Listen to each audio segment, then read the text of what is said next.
Hello everyone, I welcome you all to today's session. In today's class, we will learn one more chapter of translation which is attachment of amino acids to tRNA. कल की class में हमने translation का introduction देखा था और उसमें देखा था कि ट्रांसलेशन के लिए ribosomes, mRNA, amino acyl tRNA synthetase and tRNA, ये चार चीज़ों की बहुत इंपॉर्टेंस है. तो इन चारों को एक एक करके देखेंगे पहले. उसके बाद initiation of translation in prokaryotes, फिर यूकैरियोट्स, फिर इस तरह से इलॉन्गेशन, टर्मिनेशन, इस तरह से पूरा प्रोसेस को देखेंगे.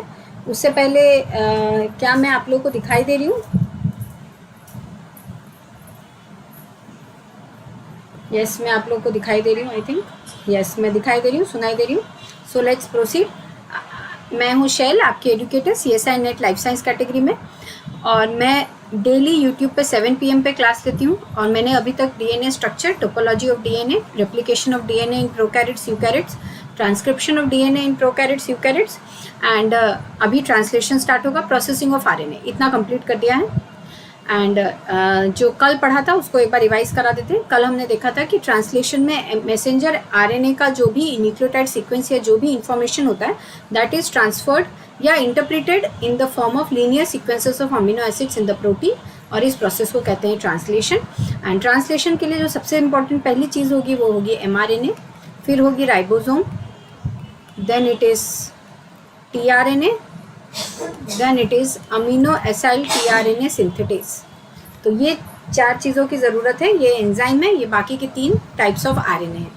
सो ये तीनों चीज़ें, ये चारों चीज़ें मिलकर ट्रांसलेशन को प्रोसीड कराते हैं. एंड इन सबको हम एक एक करके देखेंगे. कल हमने mRNA देख लिया था, आज tRNA and amino acyl tRNA synthetase का इंपॉर्टेंस देखेंगे, फिर राइबोसोम देखेंगे, उसके बाद initiation of translation in prokaryotes देखेंगे. सो आगे बढ़ते हैं. tRNA ही वो मॉलिक्यूल है जो कि फिजिकल इंटरफेस बनता है between amino acids and the codons in the mRNA.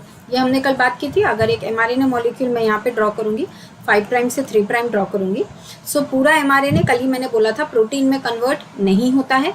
mRNA का जो रीजन प्रोटीन में कन्वर्ट होता है उसको बोलते हैं ORF, ओपन रीडिंग फ्रेम. ये हमने कल बात की थी. And open reading frame includes start codon and stop codon. तो ओपन रीडिंग फ्रेम में ही स्टार्ट कोडॉन, स्टॉप कोडॉन दोनों होता है. एंड वही वो पोर्शन है जो कि प्रोटीन में कन्वर्ट होता है या ट्रांसलेट होता है. सो mRNA का जो भी न्यूक्लियोटाइड सीक्वेंस है, तो a set of 3 nucleotides is called as 1 codon. And हर कोडॉन को tRNA ही वो मॉलिक्यूल है जो कि अमीनो एसिड्स को लेके आता है on the basis of the codon जिसके जो उसने आइडेंटिफाई किया है. मतलब tRNA पहले तो अगर ये mRNA है, इसके ऊपर राइबोसोम बाइंड करता है, एंड राइबोसोम वो साइट बनाता है जहाँ पे ये सारा प्रोसेस हो सके. तो फिर राइबोसोम जैसे बाइंड करता है mRNA से, वो 3 न्यूक्लियोटाइड्स को एक बार में रीडिंग करता है, जिसको बोलते हैं रीड करना या रीडिंग फ्रेम. और ये 3 न्यूक्लियोटाइड के सेट को एक कोडॉन कहा जाता है. और ये राइबोसोम ऐसे बाइंड करता है, जैसे राइबोसोम बाइंड करता है कि tRNA को मैसेज जाता है. tRNA जो कोडॉन पे राइबोसोम बाइंड किया है उसी टाइप का tRNA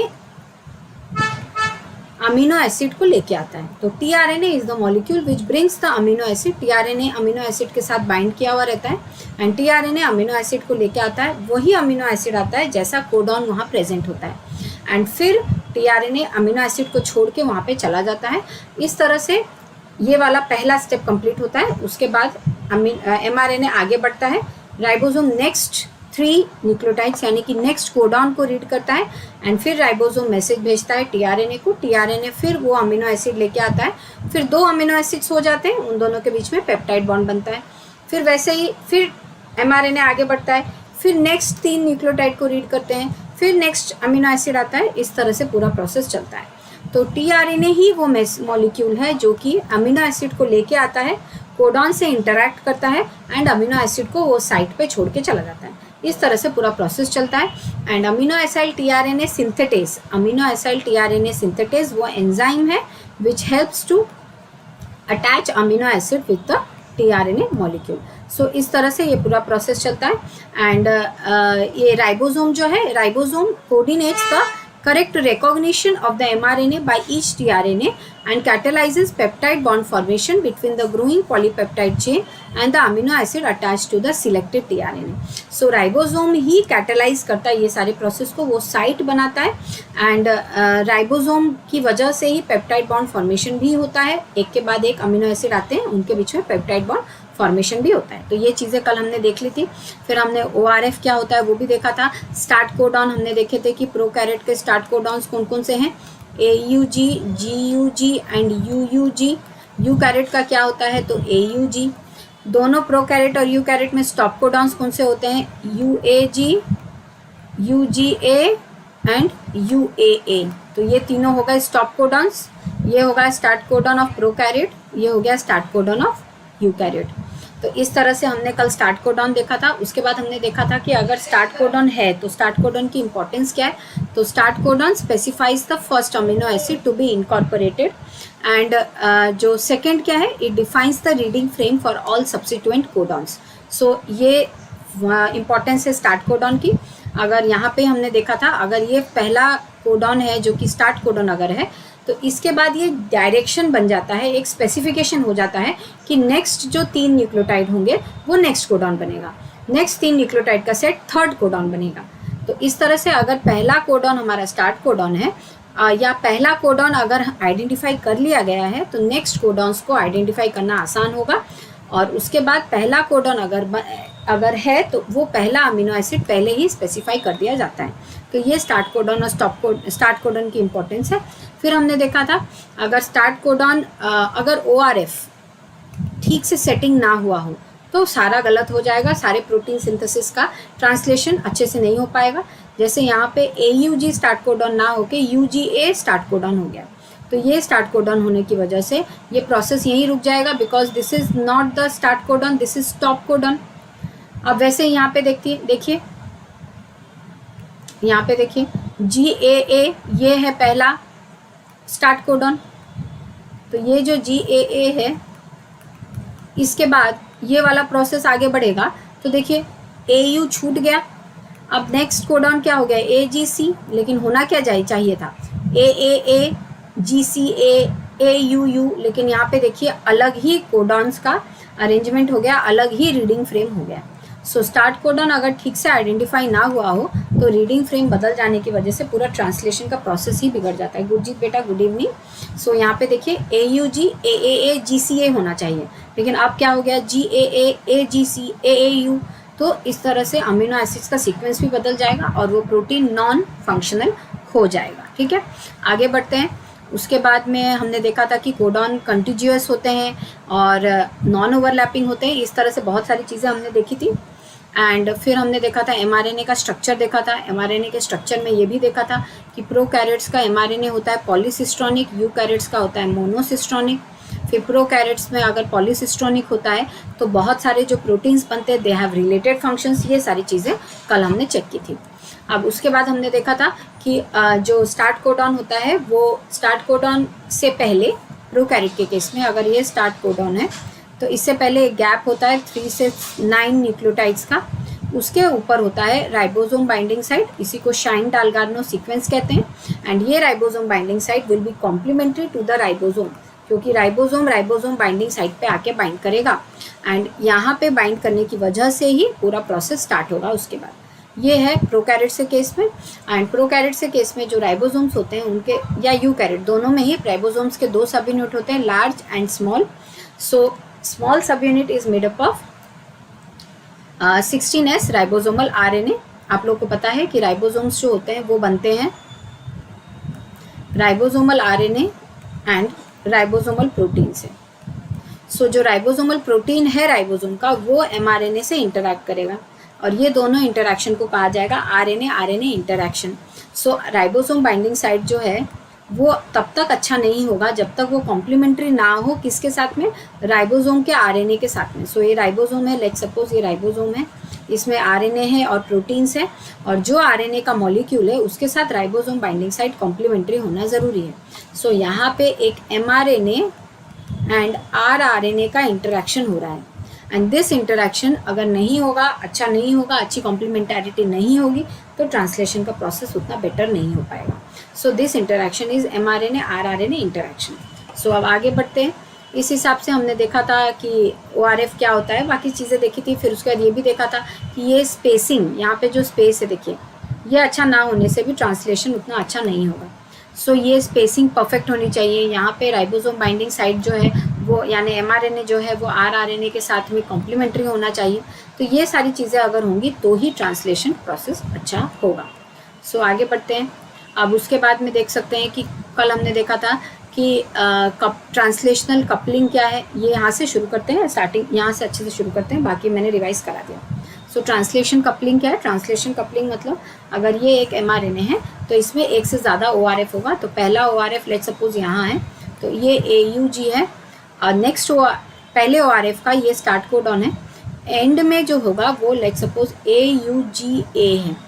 तो यहाँ पे देखिए AUG हो गया स्टार्ट कोडॉन और UGA है stop codon. So UGA is the stop codon for the first ORF। ठीक है। अब सेकेंड ORF के लिए AUG यहाँ पे है जो कि ओवरलैपिंग है, ये हो जाएगा स्टार्ट कोडॉन। और नेक्स्ट कोई सा 3 न्यूक्लियोटाइड आगे जाके अगर UGA है, UGA है, UAA है या UAG है, तीनों में से कोई भी एक होने से वो स्टॉप कोडॉन होगा इस ORF का। आई होप मैं ये क्लियर कर पाई थी कल ही। ये देखिए AUG हमारा स्टार्ट कोडॉन पहले ORF का, और उसके बाद लेट सपोज ये एक कोडॉन है, सॉरी ये एक 4 न्यूक्लियोटाइड है यहाँ पे। सो ये हो गया स्टार्ट कोडॉन एंड ये हो गया स्टॉप कोडॉन। तो ये ORF इतना लंबा होगा। अब नेक्स्ट ORF का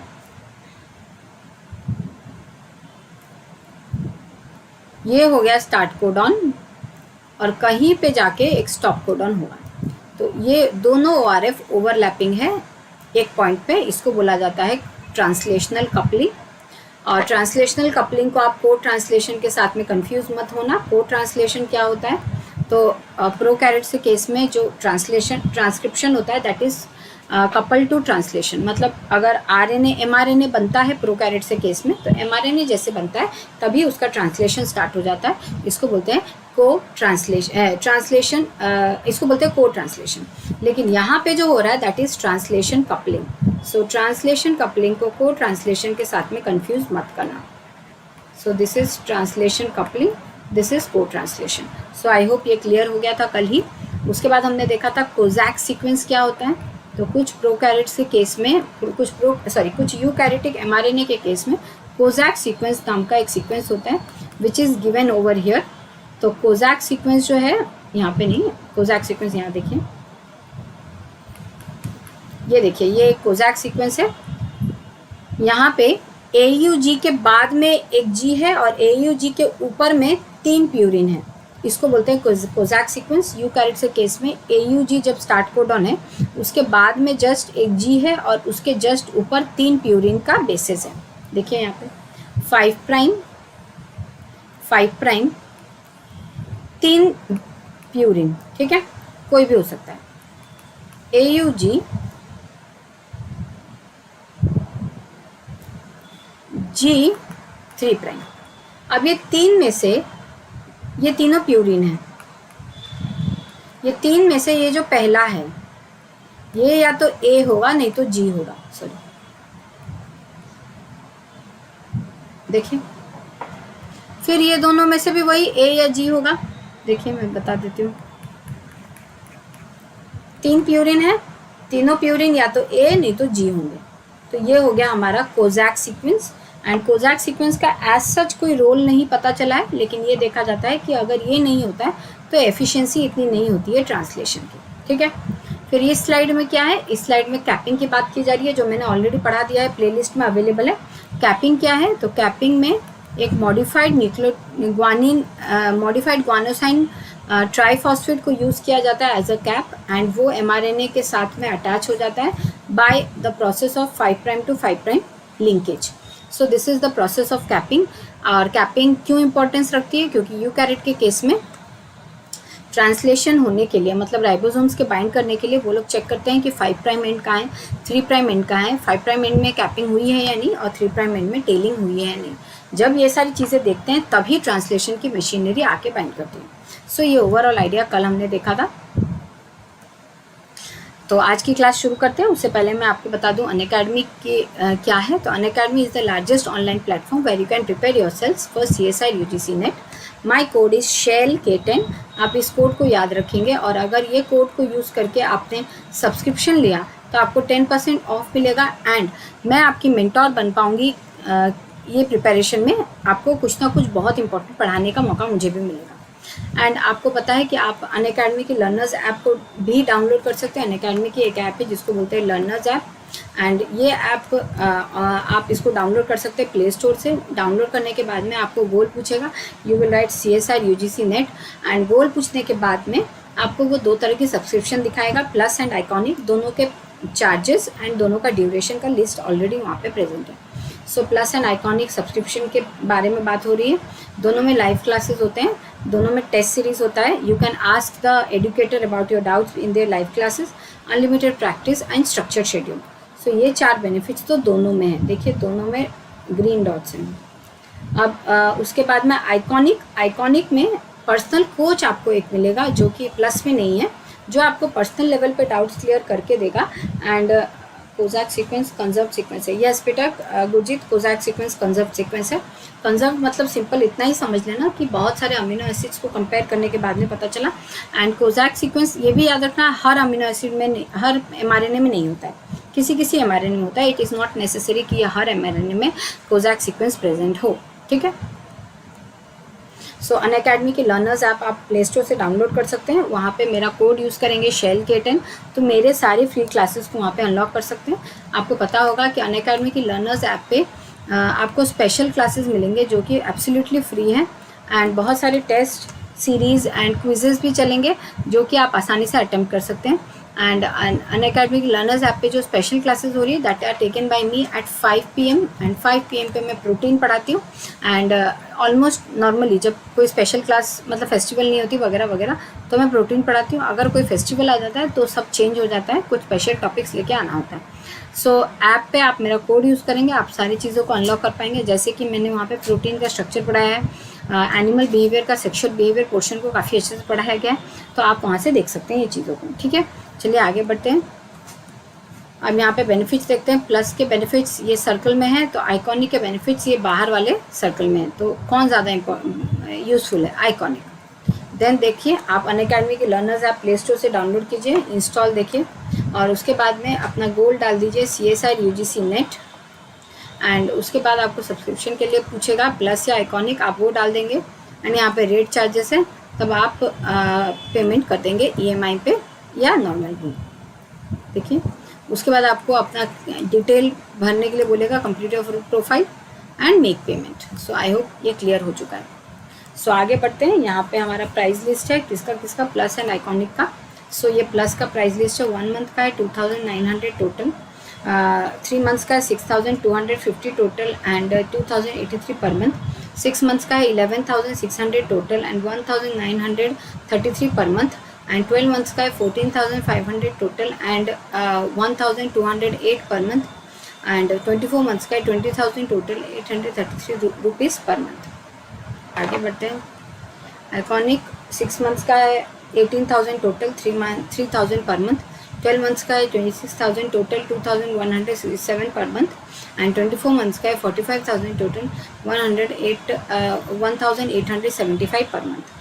सो यहाँ पे भी आप इंडिविजुअल में पेमेंट कर सकते हैं, EMI में भी पेमेंट कर सकते हैं। So bugs bounty, what are these things. अगर किसी भी एडुकेटर की आपको कोई भी बात इनअप्रोप्रिएट लगती है या कोई भी स्लाइड इनअप्रोप्रिएट लगता है तो you can inform this to Unacademy by downloading a form from the description box and if you are first one to report that particular issue you can also claim a prize. So आगे बढ़ते हैं। tRNAs are adapters between codons and amino acids. ये तो मैंने already बोल चुका है कि tRNA ही कोडॉन और अमीनो एसिड के बीच में फिजिकल अडेप्टर की तरह काम करता है। The heart of protein synthesis is the translation of nucleotide sequence information into amino acid. तो ये जो इन्फॉर्मेशन प्रेजेंट है mRNA में ये कैसे कन्वर्ट हो रहा है प्रोटीन में। अगर tRNA अमीनो एसिड्स ही नहीं लेके आता तो ये हो ही नहीं पाता। This is accomplished by tRNA molecules which act as adapters between codons and the amino acids they specify। तो ये जो हो रहा है ऐसे ही जो tRNA अमीनो एसिड को लेके आ रहा है, कोडॉन को रीड कर रहा है और अमीनो एसिड को छोड़ के जा रहा है. So there are many types of tRNA molecules, but each is attached to a specific amino acid and each recognizes a particular loop or codon. In the mRNA and most tRNAs molecules recognize more than one codon. So जब वो आएंगे जो tRNA molecule होता है वो एक एक amino acid के साथ में एक अटैच होता है. And mRNA tRNA in the mRNA and most tRNAs recognize more than one codon. So इस तरह से देखा गया है कि each tRNA एक अमीनो एसिड के लिए तो काम करता है, लेकिन ये तो एक बात है. देन उसके बाद आप ये भी बोल सकते हैं कि and each recognises a particular codon. वो tRNA एक पर्टिकुलर कोडॉन रिकॉग्नाइज करेगा या कोडॉन्स रिकॉग्नाइज कर सकता है in the mRNA and most tRNAs recognise more than one codon. अब देखते हैं tRNA मॉलिक्यूल के बारे में थोड़ा सा. मैं ऑलरेडी पढ़ा चुकी हूँ, स्पीड में पढ़ा के आगे बढ़ जाएंगे. tRNA molecules are between 75 and 95 ribonucleotide in length. 75 से राइबोन्यूक्लियोटाइड लेंथ है और एग्जैक्ट सीक्वेंस हमें बता ही नहीं गया था. सो एग्जैक्ट सीक्वेंस जो है वो शायद मैंने बताया है, मैंने पढ़ाया है बहुत अच्छे से tRNA, फिर से देख लेंगे. तो first all tRNAs at the 3' terminus with the sequence 5' CCA 3'. देखिए यहाँ पे डायग्राम.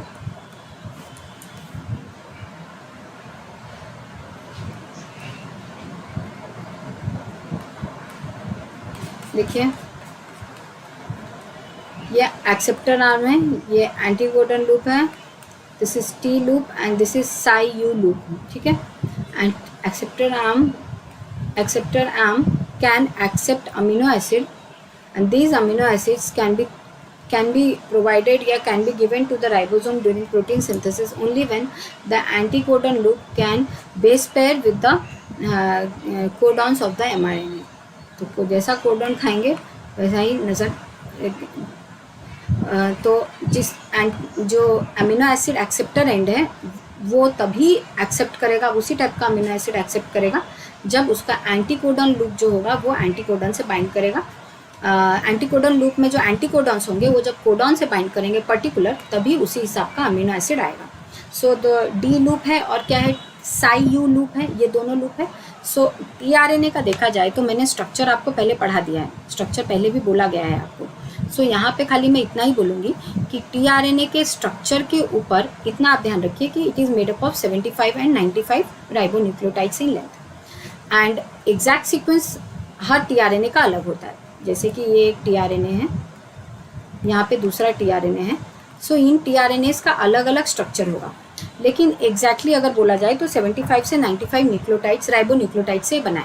एग्जैक्ट सीक्वेंस सबका अलग होता है, लेकिन स्ट्रक्चर सबका लगभग देखा जाए तो सेम है. अब क्या स्ट्रक्चर है सेम, तो लेट्स सपोज ये एक RNA मॉलिक्यूल है, ये फोल्ड करके tRNA बन गया. मैं बस एक ऑलमोस्ट ऐसे बना रही हूँ. ठीक है. ये tRNA बन गया. सो ये RNA 5' से 3' इस तरह से होगा. तो यहाँ पे भी तो ये फोल्ड हो जाएगा, तो 5' से 3' ही दिखेगा. और आप लोगों को पता है कि RNA मॉलिक्यूल्स जो होते हैं वो आसानी से फोल्ड हो जाते हैं. क्यों? क्योंकि उनके पास इंट्रा चेन पेयरिंग होने के चांसेस ज़्यादा होते हैं. इंट्रा चेन पेयरिंग क्या है, अगर ये RNA मॉलिक्यूल है तो यहाँ पे अगर एक रीजन है तो यहाँ पे कोई एक रीजन होगा जो कि ये दोनों कॉम्प्लीमेंट्री होंगे एक दूसरे के. अगर बाई चांस, क्योंकि ये सिंगल स्ट्रैंड है, अगर बाई चांस ये ऐसे हो जाए तो क्या होगा, ये एरिया में और ये एरिया में कॉम्प्लीमेंटारिटी की वजह से बेस पेयरिंग हो जाएगी. बेस पेयरिंग होने की वजह से क्या हो जाएगा, यहाँ पे tRNA जो है वो फोल्ड हो जाएगा.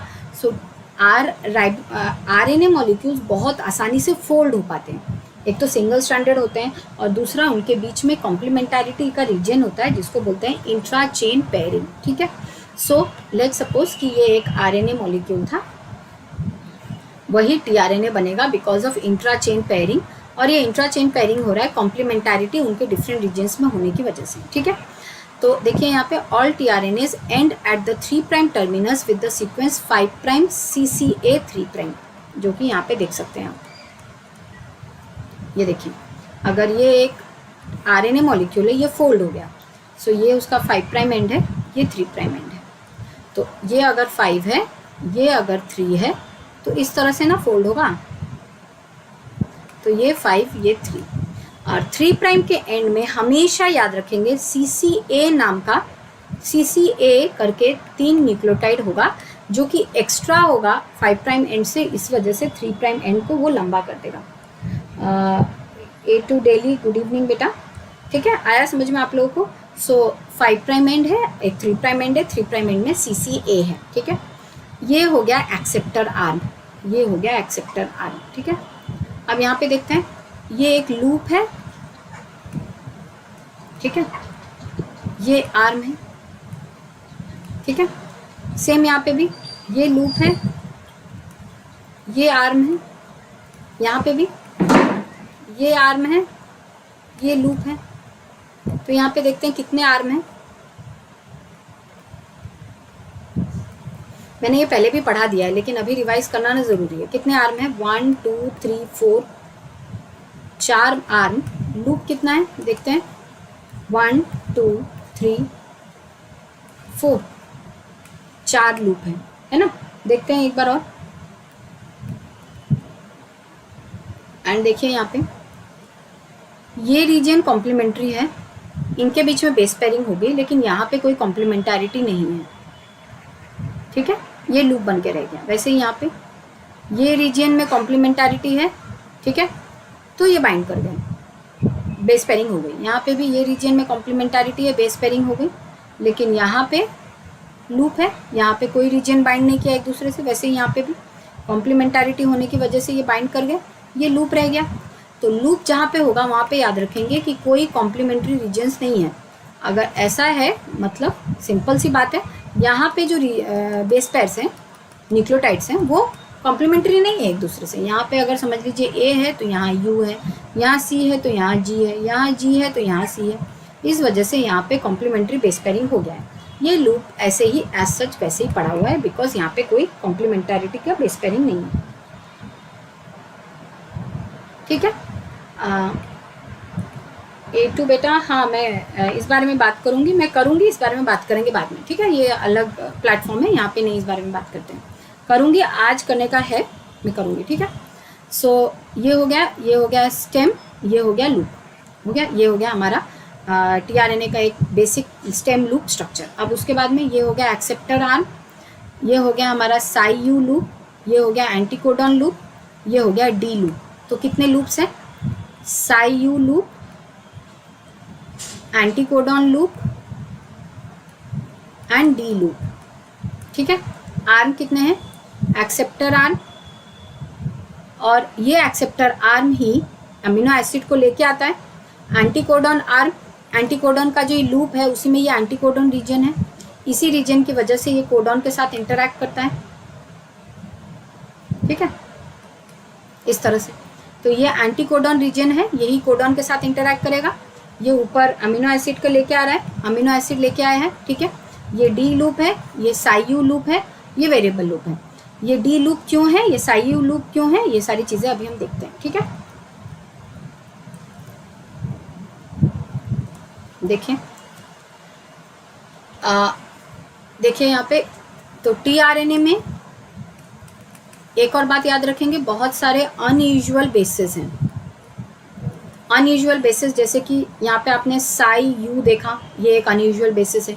डी लूप देखा, ये भी इसलिए था क्योंकि उसमें भी अनयूजुअल बेस था। तो अनयूजुअल बेसिस होने की वजह से tRNA के अलग अलग रीजन्स होंगे, ठीक है। फॉर एग्जाम्पल जैसे कि स्यूडोयूरिडीन, ठीक है, ये एक अनयूजुअल बेस है। डाईहाइड्रोयूरिडीन, ये भी एक अनयूजुअल बेस है। यहाँ पे देखते हैं, ये एक नॉर्मल यूरिडीन मॉलिक्यूल है, ये स्यूडोयूरिडीन है। स्यूडोयूरिडीन क्यों है? देखिए यहाँ पे, क्योंकि राइबोज जो है वो यूरिडीन में N1 के साथ अटैच्ड है by the process of by the glycosidic bond. लेकिन स्यूडोयूरिडीन में देखिए वही राइबोज 5th पोजीशन में अटैच्ड है बिकॉज ऑफ ग्लाइकोसाइडिक बॉन्ड, ठीक है। तो ये यूरिडीन हो गया, तो ये हो गया स्यूडोयूरिडीन, देख सकते हैं। तो हमारे tRNA में स्यूडोयूरिडीन प्रेजेंट है। यूरिडीन होगा लेकिन कुछ जगहों पर स्यूडोयूरिडीन भी प्रेजेंट होता है। तो tRNA में अनयूजुअल बेसेस होते हैं which are enzymatically modified forms, which are enzymatically modified, ठीक है। तो ये एंजाइमेटिकली मॉडिफाइड हुआ है यूरिडीन, जो स्यूडोयूरिडीन बन गया। यूरिडीन और स्यूडोयूरिडीन में डिफरेंस क्या है, ये बात ध्यान रखेंगे।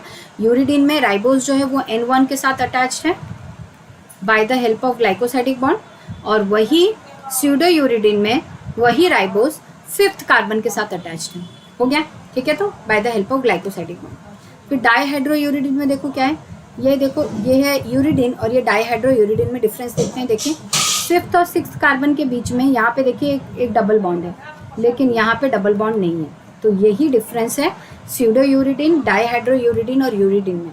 एंड यूरिडीन ही मॉडिफाई होकर स्यूडोयूरिडीन बन गया है या डाईहाइड्रोयूरिडीन बन गया है, एंजाइमेटिकली मॉडिफिकेशन होकर ऐसा हुआ।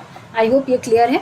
सो एंजाइमेटिकली यूरिडीन मॉडिफाई होकर स्यूडोयूरिडीन बन गया है एंड एंजाइमेटिकली यूरिडीन मॉडिफाई होकर डाईहाइड्रोयूरिडीन में कन्वर्ट हो गया है। सो ये है हमारा मॉडिफाइड या unusual bases which are enzymatically modified and these are present in tRNA. So आगे बढ़ते हैं। तो टीआरएनए में टीआरएनए जो शेप लेता है उसको क्लोवर लीफ शेप बोलते हैं, मैं ये सब पढ़ा चुकी हूँ पहले भी।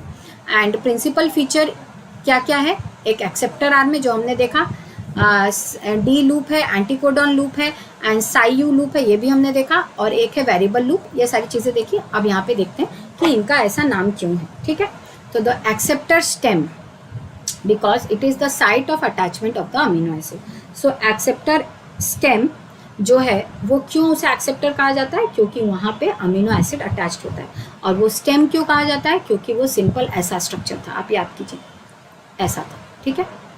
ये हो गया हमारा एक्सेप्टर स्टेम, ये वाला स्टेम, ठीक है। लूप कब होगा, जब वो ऐसा बना लेगा। तो स्टेम किसको बोलेंगे, जो सिंपल ऐसा होगा। स्टेम लूप किसको बोलेंगे, जो ये लूप और स्टेम दोनों होंगे उसमें, हो गया। तो ये हो गया स्टेम लूप और ये हो गया स्टेम, ठीक है। अब यहाँ पे देखते हैं। तो ये हो गया एक्सेप्टर स्टेम क्यों कहा जाता है। अब साइयू लूप क्यों कहा जाता है, क्योंकि वहाँ पे स्यूडो यूरिडीन प्रेजेंट है। देखिए यहाँ पे 5 प्राइम TCU CG 3 प्राइम। तो यहाँ पे स्यूडो यूरिडीन प्रेजेंट होने की वजह से, स्यूडो यूरिडीन क्या है यहाँ पे हमने अभी देख लिया, pseudo uridine T Sai you present होने की वजह से इसे साइयू लूप कहा जाता है। साइयू लूप मतलब यहाँ पे T प्रेजेंट होता है, फिर स्यूडो यूरिडीन प्रेजेंट होता है, ठीक है। आगे बढ़ते हैं। अब है डी लूप। डी लूप क्यों होता है, क्योंकि वहाँ पे डाईहाइड्रोयूरिडीन प्रेजेंट है। ये लूप में डाईहाइड्रोयूरिडीन हो गए, है ना। यह एंटीकोडॉन लूप क्यों बनेगा, क्योंकि एंटीकोडॉन ये वाली रीजन में ही ये एमआरएनए से अटैच होगा। अगर एमआरएनए में कोडॉन है AUG तो एंटीकोडॉन में होगा UAC। तो UAC AUG के साथ अटैच हो रहा है, तो एंटीकोडॉन लूप जो हो रहा है वो कोडॉन के साथ अटैच हो रहा है, इस वजह से इसे कहा जाएगा एंटीकोडॉन लूप, हो गया। तो ये चीज़ें हमने पहले भी बात कर ली हैं एंड ये इंपॉर्टेंट है। वेरिएबल लूप को वेरिएबल लूप इसलिए कहा जाता है क्योंकि इसका नंबर 3 से 21 के बीच में वेरिएबल होता है। मतलब यहाँ पे 3 से लेके 21 न्यूक्लियोटाइड्स प्रेजेंट हो सकते हैं इसमें, इस वजह से इसको वेरिएबल लूप कहा जाता है, ठीक है। अब आगे बढ़ते हैं। Attachment of amino acids to tRNA. ये एक ही डायग्राम से आपको सब कुछ समझ में आ जाएगा जो मैंने यहाँ पे लिखा है किया है। देखिए ये देखिए, ये एक अमीनो एसिड है। अमीनो एसिड का ये कार्बोक्सिल एंड है, ये अमीनो टर्मिनल है, ये सेंट्रल C अल्फा है, ये R ग्रुप है, ये हाइड्रोजन है। तो ये एक अमीनो एसिड हुआ, ठीक है। अब ये अमीनो एसिड, इस अमीनो एसिड को किसके साथ अटैच करना है, टीआरएनए के साथ अटैच करना है। तभी ना अमीनो एसिड टीआरएनए को लेके आएगा। और कहाँ अटैच करना है, एक्सेप्टर स्टेम में। ये आपको पता चल गया। तो ये अगर टीआरएनए है तो उसका जो एक्सेप्टर स्टेम है वहाँ पे अमीनो एसिड का लगना बहुत ज़रूरी है, तब वो आएगा और वो एमआरएनए के साथ में एंटीकोडॉन वाले लूप की वजह से अटैच करेगा, ठीक है। तो ये हुआ अमीनो एसिड। अब ये अमीनो एसिड जो है इसको टीआरएनए से अटैच करना है।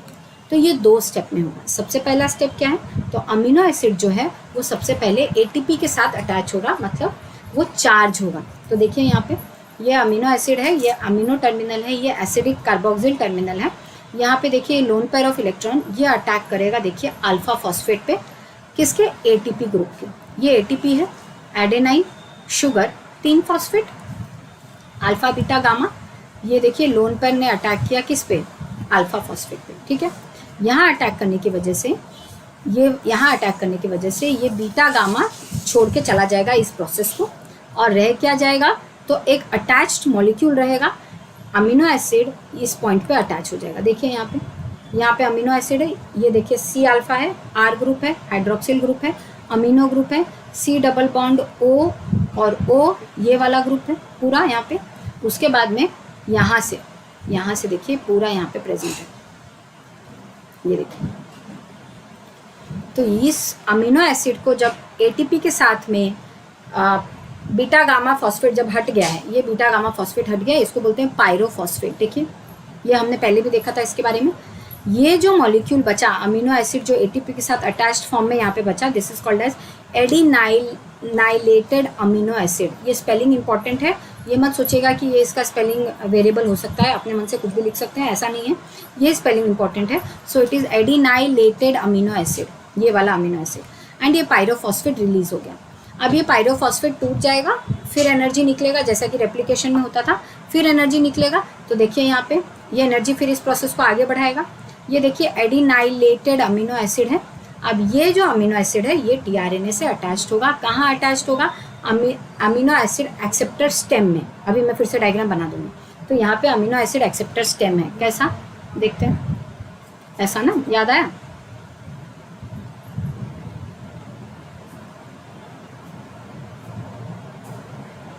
ये देखिए ये 5 प्राइम है, ये 3 प्राइम है, CC A है ना। यहाँ पे अमीनो एसिड लगेगा, डन, ठीक है। लेकिन वो अमीनो एसिड लगने से पहले क्या होगा? एटीपी के साथ रिएक्ट करेगा, उसमें से 2 फॉस्फेट को निकाल देगा, एक फॉस्फेट वाले एटीपी मतलब एडिनोसाइन मोनोफॉस्फेट बच जाएगा, वो उसके साथ अटैच हो जाएगा और उस मॉलिक्यूल को कहा जाएगा एडिनाइलेटेड अमीनो एसिड। अब ये एडिनाइलेटेड अमीनो एसिड अटैच होगा इस पॉइंट पे, इस C के साथ अटैच होगा। सो देखिए यहाँ पे C के साथ, सॉरी ACC, एक सेकंड गड़बड़ हो गया यहाँ पे, ये होगा ACC, नीचे से होगा CCA, ऐसे याद रखेंगे CCA, ठीक है। तो ये CCA का A के साथ अटैच होगा। देखिए मैं इनलार्ज करके दिखा देती हूँ, देखिए ये एडिनाइलेटेड अमीनो एसिड, ये स्पेलिंग पे ध्यान देंगे। ये A का जो 3 प्राइम OH है वो उसका लोन पर अटैक करेगा इस कार्बन पे, और इस वजह से ये वाला मॉलिक्यूल पूरा हट जाएगा, AMP यहाँ से पूरा हट जाएगा एंड ये इसके साथ अटैच हो जाएगा। देखिए ये वाला मॉलिक्यूल पूरा हट जाएगा AMP, देखिए यहाँ पे AMP पूरा हट गया एंड ये जो है C डबल बॉन्ड O, ये वाला O है ना, एंड ये मॉलिक्यूल, इसको, इस बॉन्ड को कहा जाएगा हाई एनर्जी एसाइल बॉन्ड। ये एक एसाइल बॉन्ड है and AMP adenosine monophosphate release हो जाएगा। सो एक अमीनो एसिड टीआरएनए से जब अटैच होता है 2 स्टेप्स होते हैं। सबसे पहला स्टेप क्या है? अमीनो एसिड ATP के साथ इंटरैक्ट करेगा, ठीक है। ATP के साथ इंटरैक्ट करेगा, ATP से 2 फॉस्फेट को हटाएगा अमीनो एसिड, बचेगा क्या? AMP। तो अमीनो एसिड और AMP का कॉम्प्लेक्स बन जाएगा जिसको कहा जाएगा एडिनाइलेटेड अमीनो एसिड, ठीक है। अब ये एडिनाइलेटेड अमीनो एसिड टीआरएनए पे अटैक करेगा, कहाँ पे? अमीनो एसिड एक्सेप्टर एंड में। अमीनो एसिड एक्सेप्टर एंड, या आप बोल सकते हैं amino acid acceptor stem. Stem क्योंकि ये क्या है? ये वाला रीजन जो है ये स्टेम है ना, ऐसा अगर डायग्राम में बनाऊं तो ये हो गया स्टेम, ये वाला रीजन स्टेम हो गया, ये हो गया लूप। एंड याद रखेंगे स्टेम जो होता है उसमें कॉम्प्लीमेंटारिटी होती है, लूप में कोई कॉम्प्लीमेंटारिटी नहीं होती है, लूप बिना कॉम्प्लीमेंटारिटी के रहता है। तो जो अमीनो एसिड एक्सेप्टर स्टेम है वहाँ पे एक ट्राई न्यूक्लियोटाइड का स्पेशल रीजन है जिसको कहा जाता है CCA। ये 5 प्राइम एंड है, ये 3 प्राइम एंड है, यहाँ कोई लूप नहीं है, यहाँ पे स्टेम है। तो यहाँ पे ही अमीनो एसिड आके लगेगा, यहाँ पे अमीनो एसिड एक्सेप्टर स्टेम में। तो वही अमीनो एसिड पहले ATP के साथ अटैच होगा, अटैक करेगा और ATP से वो AMP बना लेगा और AMP अमीनो एसिड एक दूसरे से मिलके एक कॉम्प्लेक्स बनाएंगे जिसको कहा जाएगा एडिनाइलेटेड अमीनो एसिड। अब ये एडिनाइलेटेड अमीनो एसिड जो है ये अटैच होने की कोशिश करेगा टीआरएनए के 3 प्राइम OH जो कि अमीनो एसिड एक्सेप्टर, यहाँ पे ये एडेनाइन का 3 प्राइम OH की वजह से ये जो है अमीनो एसिड एडिनोसाइन मोनोफॉस्फेट का जो कॉम्प्लेक्स है उसमें से ये AMP को तोड़ के हटाएगा, कौन?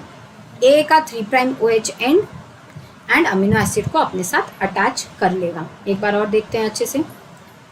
ये जो है यहाँ पे मैं अमीनो एसिड एक्सेप्टर एंड और एक बार बना देती हूँ। ये देखिए CCA, ठीक है। ए को मैं बनाती हूँ, ए ऊपर ये C के साथ अटैच्ड होगा फॉस्फेट मॉलिक्यूल, फिर वो C के साथ अटैच्ड होगा, लेकिन इस A का तो OH फ्री है ना 3' वाला, ये अटैक करेगा, देखो यहाँ पे दिख सकता है आपको, ठीक है। यहाँ अटैक करके इतने को तोड़ के हटा देगा और ये H चलाएगा और ये P C double bond O CR NH2H इस तरह से होगा। तो ये कहा जाएगा this is known as attachment of amino acid to tRNA. This is known as attachment of amino acid to tRNA, and this occurs in 2 steps. In the first step, the amino acid interacts with ATP and it forms adenylated amino acid. Now adenylated amino acid attaches with the 3' OH of A molecule which is present at the amino acid acceptor stem. उस वजह से tRNA के साथ में amino acid attach हो जाता है और उसको बोलते हैं चार्ज्ड tRNA. जिस भी tRNA के साथ में अमीनो एसिड रह जाता है उसको बोलते हैं चार्ज tRNA. जो tRNA अमीनो एसिड के साथ नहीं रहता है उसको बोलते हैं अनचार्ज्ड tRNA. सो ये पूरा प्रोसेस है attachment of amino acid to tRNA के साथ में. एंड ये प्रोसेस यहाँ पे मैंने थोड़ा ही बताया है, कल मैं इसको डिटेल में बताऊंगी. एंड tRNA का स्ट्रक्चर फिर से एक बार थोड़ा देखेंगे डिटेल में, इन चीज़ों को एक बार और देखेंगे, मैं डायग्राम करके बताऊंगी इनको. एंड फिर अमीनो एसिड को कैसे अटैच किया गया है tRNA से, वो पूरे प्रोसेस को देखेंगे हम, ठीक है. तो आज के लिए इतना ही. आपको अगर कोई डाउट हो तो आप भी मुझसे पूछ सकते हैं, नहीं तो कल जब हम इसे फिर से पढ़ेंगे, इस वाले प्रोसेस का डायग्रामेटिक व्यू पढ़ेंगे कल, तो मैं कल आपको फिर से ये सब